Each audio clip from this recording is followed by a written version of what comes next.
Welcome to the Daily Buzz for Wednesday. Today, Angel was not able to make it, so we have Tyree filling in for her. Please join Hive Society in celebrating and saying thank you to our incredibly giving CSD team of social workers this week. The theme for National School Social Work Week is Time to Shine. CSD social workers shine brightly for their students, families, and communities. Thank you for advocating for us, and we are very grateful for your work. We are expecting up to 3 to 8 inches of snow tonight, so be prepared for a snow day. March is Women's History Month. Today we honor Justice Ginsburg.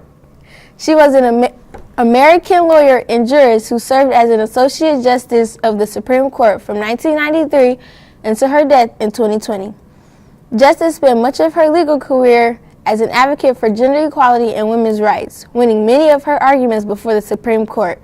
Let's watch this short video about this amazing woman. The Harvard Law School class of 1956 had 500 students. Only 9 of them were women, and only one of them was Ruth Bader Ginsburg.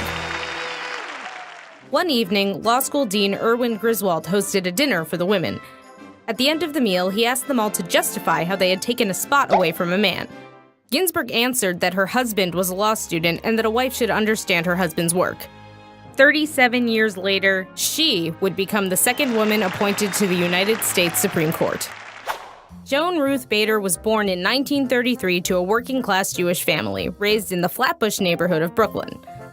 There were so many Joans in her kindergarten class that her mother suggested she go by her middle name.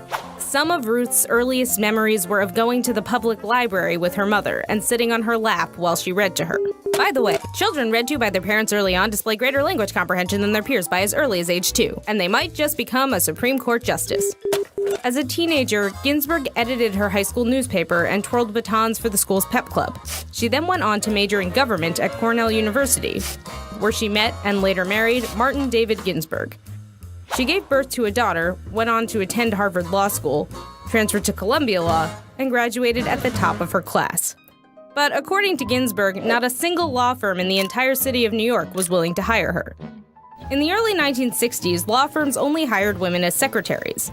But after some advocacy from one of her law professors, Ginsburg was hired to clerk for Judge Edmund L. Palmieri. She then joined the Columbia Project on International Civil Procedure and went on to teach at Rutgers and Columbia, where she became the first tenured female faculty member in the school's history.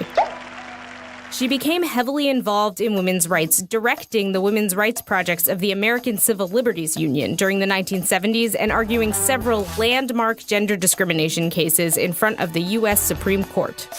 On June 14, 1993, RBG was nominated by President Clinton to be an Associate Justice of the United States Supreme Court and was confirmed less than 2 months later.